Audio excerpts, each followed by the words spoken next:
Hello Virgo, welcome to Dove and Serpent Tarot. My name is Paul. If Virgo is your sun, moon, or rising sign, this is your reading. Please hit the like button, leave a comment. Consider subscribing to the channel, especially if this reading resonates with you. It's totally free. It doesn't cost you anything to subscribe. If there's anything you would like me to pray over or meditate upon or send positive energy toward, please let me know. Now, this is going to be a general reading, so try to be open and receptive to whatever may come through during our time together. I am merely the messenger. And I ask you to connect directly with each of these cards and use your own intuition to take you beyond the details that I might provide. And remember, Virgo, that the most important part of any tarot reading is you. And a Four of Cups. Very good. Four of Cups is steady, stable, safe, secure. It's like a boat that is kind of anchored in place and is not sinking. There's no holes in the boat, right? It's also not really sailing anywhere at the moment, right? Let's put this into some context. And maybe an older female energy, that could be another person in your life. We got more air energy. We've got an Eight of Wands. We've got the bright, warm sun overhead. Interesting there. And we get the Cancer energy a lot in the Virgo readings for some reason. This is the Knight of Cups. This represents the Cancer archetype in action, right? And Eight of Swords. We've got some Leo energy. The Prince of Wands, a Queen of Pentacles, and Three of Swords. Interesting. Very interesting. It seems to me like we're kind of, we're getting a new perspective on something here. Now, it seem like the Virgo readings very often are talking about kind of opening up the heart chakra for you, right? About accepting the kind of love into your life and expressing love in your life. Right? And when we have this Four of Cups, I kind of feel like maybe you never thought this was meant for you. The Four of Cups is kind of like, again, safe, steady, stable, familiar, secure. It's a false sense of security, right? This is us trying to convince ourselves that we're okay. And maybe we feel our heart chakra changing and we're trying to just say, no, it's not meant for me. I don't want it. I'm not going to take it. No, thank you, right? But I feel as if it's kind of unavoidable. It's just like your heart is opening and yeah, maybe you never really thought or felt that this was meant for you or that this was possible for you, but here we are, right? So it might be time for us to really kind of cut anchor, drop what is holding us back, and let's go. Yeah, let's go. And let's just see where we sail. Yeah, let's select the mystery card. Bonus card, confirmation card. It's one random card from the Smith-Waite Tarot. We are just going to set it down over here. And we're going to put Mr. Ed, the happy little horse, right there on top. We're not going to look at that card until the very end. But it will tie everything together and it will give us the confirmation that we need at the end of the reading. If at any point during the reading you feel like you know what that card is or you have a hunch, go ahead and put your prediction down in the comments. All right, let's do it together. Let's make it a group exercise of intuition. All right. Let's take a look around the room. Something odd I've noticed. This is the only major arcana card we have. This is where Spirit is really coming through in the reading, right? Really shining and saying, look, you are becoming who you're meant to be. You're stepping into your truest self. I think when we're here in this Four of Cups, we're really only living a partial sun. We're kind of eclipsing a large portion of who we are, right? And so Spirit is saying, it's time to open up that heart chakra, all the chakras, and become the fully illuminated sun that you are. Okay? And that really, I think that really sums it up. We've got some fire. We don't have a ton of water, really, right? We've got air, and air. And we've got a little bit of earth. Right. And to me, the Queen of Pentacles really does represent your archetype in action, right? So and this is in the position of the obstacle, or the position of what we don't want, and that's interesting. And it could be that we're so much in this kind of Virgo energy that to embrace the other side of us, to really to be a fully kind of illumined being, I think we have to kind of we got to do something with this one. Now, it's going to be interesting when we get over there in the reading, but that to me is like the Virgo energy. And maybe you feel that if you were to open up your heart chakra and work on these other aspects of yourself, that you would lose that essential Virgo nature, right? All of those qualities, why we all really love Virgos, right? And I think that's the worry, that we're going to lose what we like about ourselves. We're going to lose maybe like what we're good at, or we're going to lose the kind of success or the progress that we're making in life. That somehow opening the heart chakra is going to be a distraction from the practical side of life. You know, we had this very similar reading for you. I don't know if it was last week or the week before. Anyway, there is a connection with pools for you. I don't know if did you have a pool when you were a kid? What is the problem with the pool? Spirit's telling me to ask about the pool. What happened to the pool? Did something happen in the pool or to the pool? Did the pool start leaking? Did someone forget to put chlorine in it and it just got covered with algae or something? Or did something break? Or was there some sort of something? Maybe a bad experience happened in the pool. Maybe your pool, maybe a friend's pool. Okay. But we talked about the Four of Cups, right? There is that, and maybe there's a fear of water here. You know, not just in a kind of symbolic way either. Maybe literally there's kind of an aversion to pools or to deep water. I kind of feel that you're someone that likes to be on dry land. You know, that you'd prefer a kind of more mountainous, foresty setting than a lake, a river, a pool, an ocean even, right? But the Four of Cups, yeah, this is us really kind of safeguarding our heart in a way. And we might not even look at it that way. It might not seem like we're being protective or defensive, but we're resisting change. The fours in the tarot, they all talk about something that needs to change or that is changing, but we're resisting it. So I think your heart is opening, your spirit is illuminating, your consciousness is expanding, and you can't really fight it anymore, you know? Nor should you. But what we see in the background here, the fire energy, see, even the Knight of Cups is a little bit of fire energy. It's fire and water. That's what this is, right? This is the Knight of Cups, fire and water. The court cards always represent a combination of elements, okay? So with the Prince of Wands, we have air and fire. With the Queen of Pentacles, we have water and earth.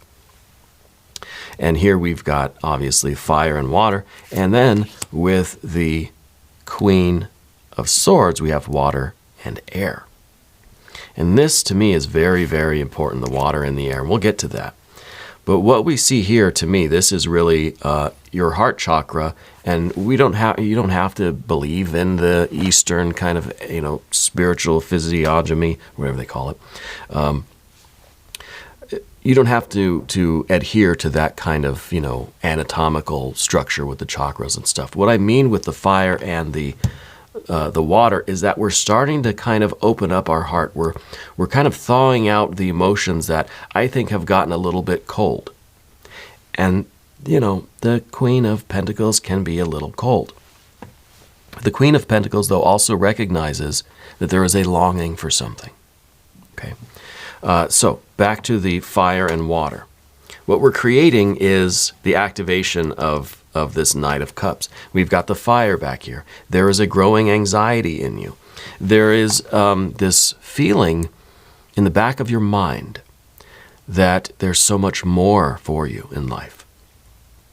I think you've been probably noticing more anxiety lately, maybe more trouble sleeping.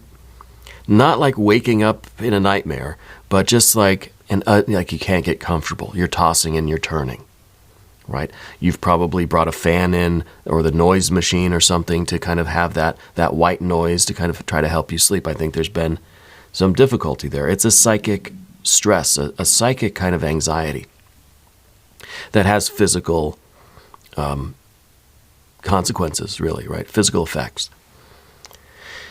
And I think that this is really your spiritual energy, your creative fire that wants to move, that wants to get out and sail the seven seas, right?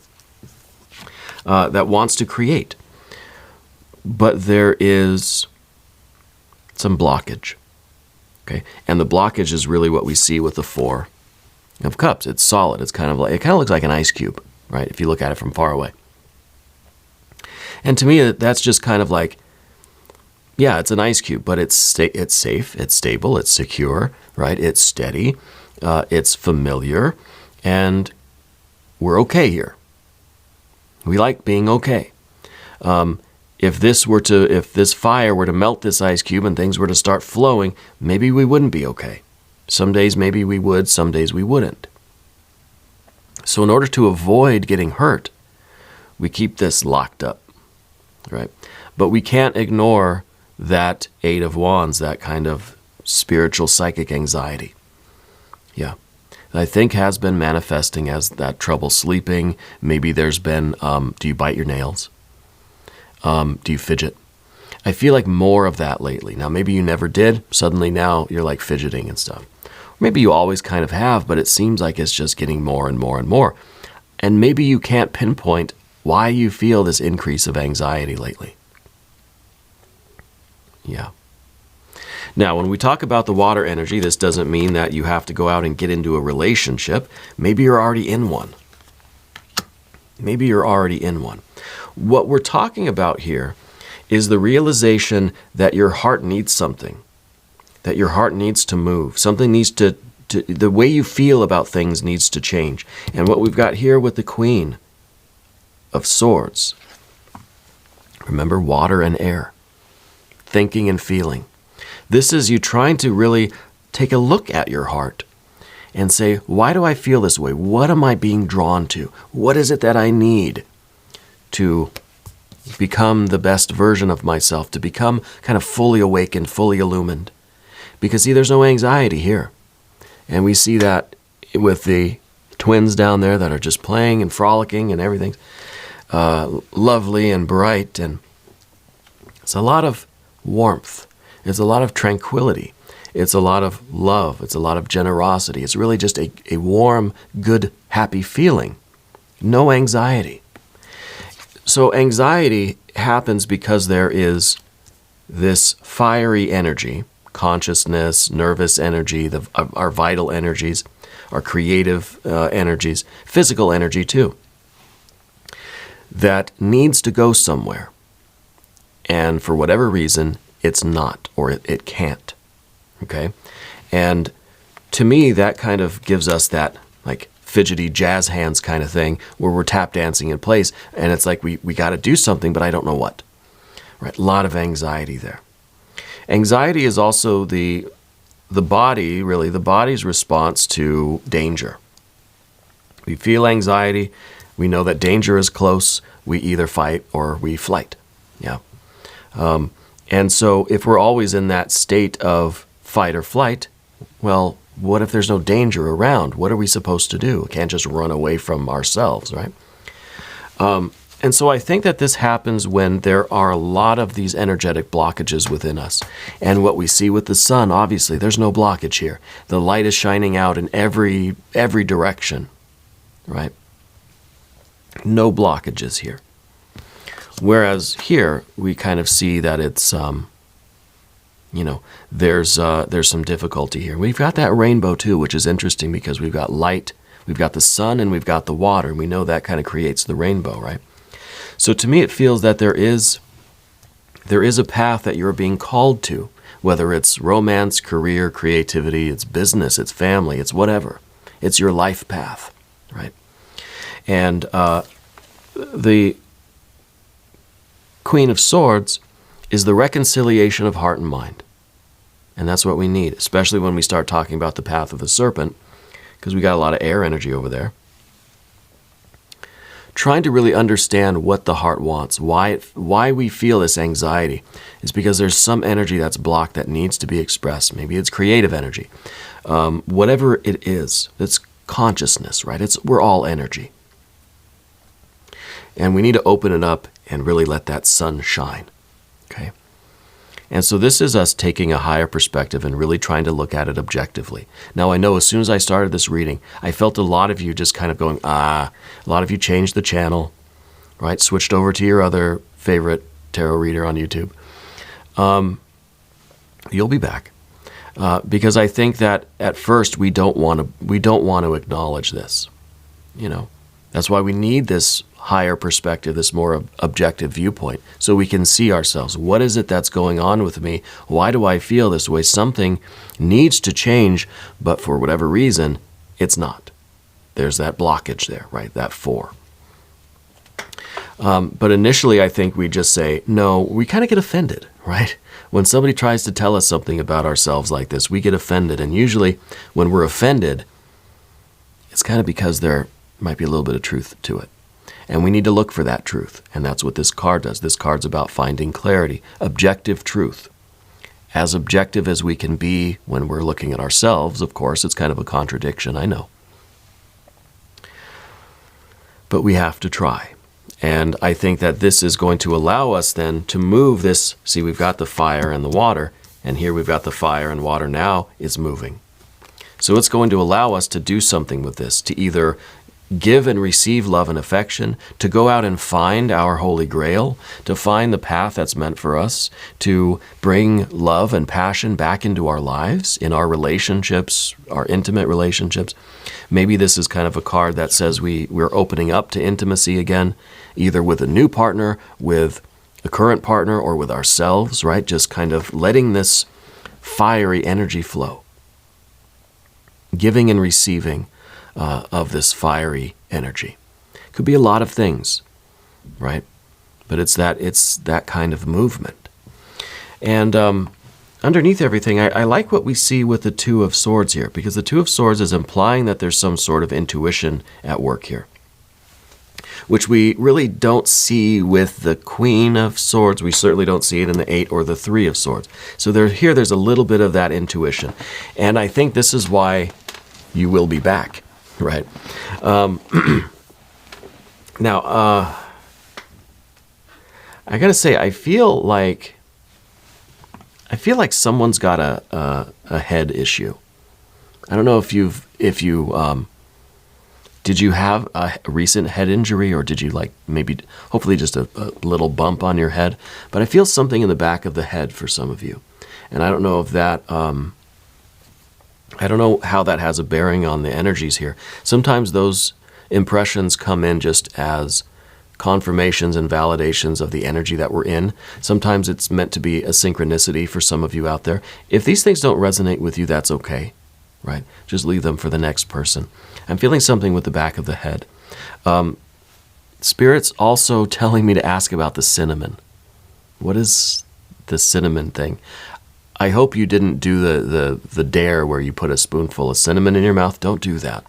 I've seen that kind of stuff on YouTube, and it just seems really, really traumatizing.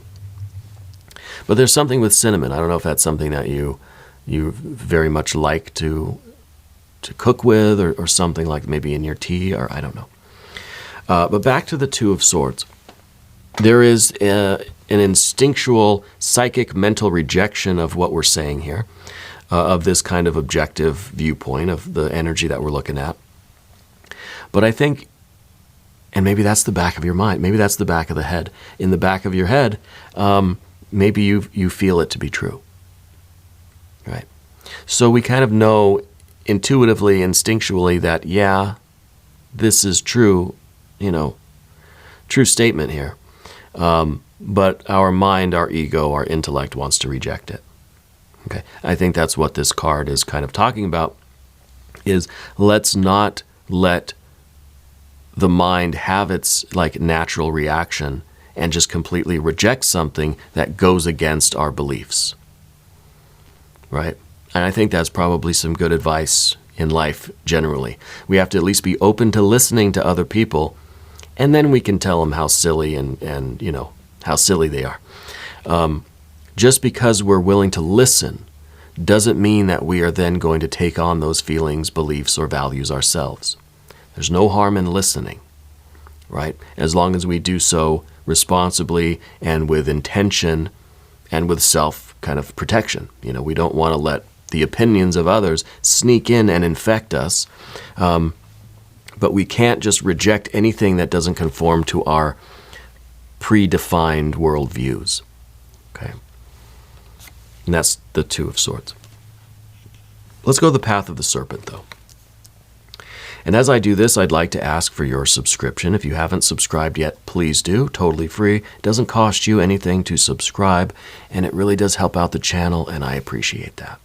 I appreciate all of you. I really do. The Eight of Swords. You know, I think when we're talking about this kind of deeply personal, emotional stuff where that just kind of gets to the core of who we are and how we're kind of experiencing life, which is kind of saying that, look, there's so much more to your experience than what you are allowing yourself to do. We try to find reasons to avoid that, right? And so the Two of Swords, you know, we kind of look at the Eight of Swords as we don't take our own advice here. That we are allowing the mind to completely encircle us, entomb us, really, in our own thoughts and beliefs, right? So we're so wrapped up in what we believe and what we understand of the world and the way we think that nothing can get through. We can't get out and nothing can get in. We build a little cocoon in our own minds here. And again, it's like that Four of Cups. We feel this is safe, we are protected, but it's self-sabotage. It's our mind kind of, or our ego really, using the mind as some sort of a way to protect itself. Because, you know, to me, I can feel that. If someone says, hey, you're not living your best self, there's so much more that's meant for you in your life, it kind of hurts our ego, right? Maybe that's the blow to the back of the head too. Because it feels like, who are you to say that about my life, you know? And so I think we immediately get defensive, you know? And I react that way to so much in my life still. You know, when people say, gosh, you really could be, you know, exercising more, or your hair would look so good short. And I'm just like, I just reject it, you know, because in some ways, yeah, I know I do need to exercise more and focus on nutrition and fitness and stuff, but it's kind of rude when people approach you in that way. And I'm not trying to be rude at all. I think what we're really trying to say here is that there's so much more that you want in life. And Spirit is saying that you deserve to go for it, that there's no reason why you should deny yourself anything. And I wonder if it's something that you kind of never expected for yourself, you didn't think it was meant for you, you didn't think it was your lot in life. But what we see with the Queen of Pentacles, this is really, you know, in a year, 5 years, 10 years from now, I think there's going to be a little bit of regret, maybe. Okay, and sometimes the Queen is that symbol of regret or of longing, right? Looking at the past and thinking how it could have been different, right? But we're not there yet, right? We're here now. We're in the Prince of Wands here. It's time for action. It's time for passion. It's time for consciousness. It's time for awareness. It's time to really get to that sun, get to our own inner solar nature, to explore who we are and what we want, where we're going, right? There could be a Cancer Leo person in your life. Maybe it's someone on the cusp of Cancer and Leo. Maybe it's more of a Leo person that's in your life now, because this card is in the position of your environment.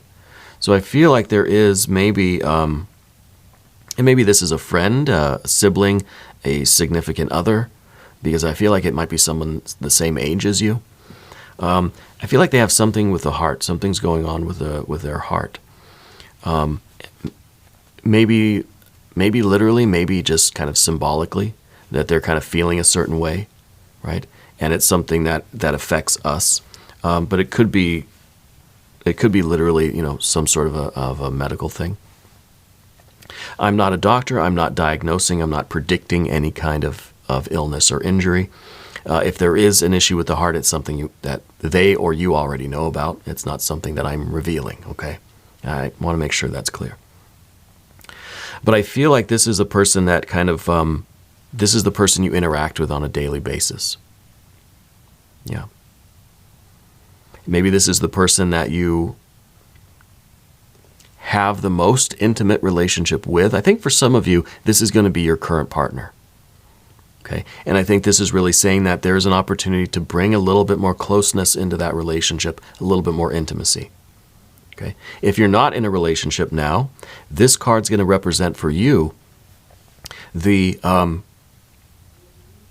advice, I guess, to go out into the world, to take action, to bring more enthusiasm to what you do, to find something to do that melts your heart, right? That melts that Four of Cups and lets you have that enthusiasm. Because that's going to be such a freeing thing. That anxiety is going to go away. The closer you get to that sun, right? The closer you get to that sun, the more your anxiety will diminish. Okay? It's inversely proportional. What we certainly don't want is a future that involves this kind of longing or regret or, looking at the past and thinking what could have been. All right. But we got to deal with that Three of Swords, and we're saving that one for last because it is last. The Three of Swords is understanding the process of change on the mental plane. Okay. So I think this is something, again, you understand intellectually, and we're starting to have that intuitive feeling. We're starting to kind of open up to the idea that, yes, I need to kind of look at where my passions lie. Are you feeling fulfilled in life, right? Is this Four of Cups kind of a false sense of contentment, right? So we're starting to understand the process of change now. We know that we kind of have to change, really what this card is. You change your mind, you change your life. Yeah. Because we are what we think. I think, therefore I am, right? We attract to us whatever it is that we're constantly, whatever energy we're in is what we're attracting, right? So if we're in this energy of even unconsciously rejecting closeness or intimacy or passion or the fulfilling of desires, then that's what we're attracting. We're attracting the opposite of that, right? We're attracting coldness and distance. Yeah. So we have to be very careful of what kind of thoughts we're entertaining. Are we always in negative thinking? Are we always criticizing? Are we always finding faults in things? Are we always finding reasons not to do something? Well, that's the world we're creating, right? So this card very much is about positive affirmations, about positive visualizations. Yeah. Let's start thinking in terms of what we want and what we can have and what we will do and where we are going, and not what we don't have, not like how bad it could be, but let's think about how great it is and how great it will be. Yeah. And also with the Virgo energy with the Queen of Pentacles, we got to talk about that. I feel like there's this, you don't want to lose yourself, right? And I think that's kind of that we're very much concerned about losing the idea of who you are. Right? But we realize that who you are is this pure spirit, this solar energy. You are just, the Virgo part of you is just one part of you. That's why I say you should at least watch your sun, your moon, and your rising sign placements. Really, we all should be watching all 12 of the signs, because we all have the influence of those energies in our soul, in our spirit, right? But that's a lot of readings to watch. I wouldn't ask you to do that. But the Virgo part of you is, that's only one ray of sunlight coming off of this sun. And this card really shows that. It's got the entire zodiac wheel around it. Your Virgo nature is just one ray of light coming out of you, right? So I don't feel like there's a risk of you losing that, but gaining so much more, if that makes sense. Let's look at the mystery card. Water energy? Maybe, maybe it'll be another court card. I don't know. There are a lot of court cards already, so I feel like you do have people in your life. I feel like you do have maybe family or friends or like, coworkers and stuff, but I don't know that you really have the intimacy that you want, right? So maybe something here like a 6 of Cups. Now, if you have a prediction, put it down in the comments. Let's see what we have. All right, a King of Cups. That's good. That's good. King of Cups. Because the King of Cups, this is kind of cool. King of Cups is air of water. The Queen of Swords is water of air. So these two kind of inside out. And this to me really is talking about the harmonizing of the water energy with all of this air energy. It's not so much a problem with the heart. It's a problem with the mind not allowing the heart to flow, right? It's a mental blockage, I think, more than it is like an emotional blockage. So the King of Cups now is the air of water. So this is trying to really, these two together, I think, trying to allow the mind, trying to convince the mind or control the mind, whatever we have to do, to be led by the heart, to let the water flow. And you see the king there is sitting on the throne on the water, and doesn't have a steering wheel or a rudder or any sails, is just sitting there, and the water is taking it away. So it's kind of like the mind just says, I don't like it, I don't believe it, I resist it, I'm confused, I don't know what's going to happen, but go ahead, heart. Do what you got to do. And it's going along for the ride. And it's going to help us avoid danger and obvious pitfalls and stuff, but it's not interfering, and it's not saying, no, we're staying home. It's saying, okay, let's raise the sail, let's cut the anchor, let's go. Just remember that I don't like it, but let's go. I'll go. It's an alliance, you know? And so I think this is really harmonizing the thinking and the feeling. Where we may not have all the answers, we may not know what's going to happen. There still may be heartbreak and sorrow and regret later on. We won't know unless we go, right? And the heart, I think, is leading the way, and the mind, the reason, the intellect is there in a supportive role. Okay. I like it. We're going to do an extended reading. If you want to stick around for that, click on the link up in the corner, or there's one down in the video description. All right. New readings for Virgo every Tuesday and Saturday, 6 a.m. Chicago time. But I'm here every day. Just come on back. See me again tomorrow. Yeah. If you haven't subscribed yet, please do. It's totally free. It doesn't cost you anything to subscribe. And leave a comment for me. Let me know where in the world you're watching from. Yeah. I want you to know that you're the most important part of Dove and Serpent Tarot. I thank you, and I love you, and we're all in this together.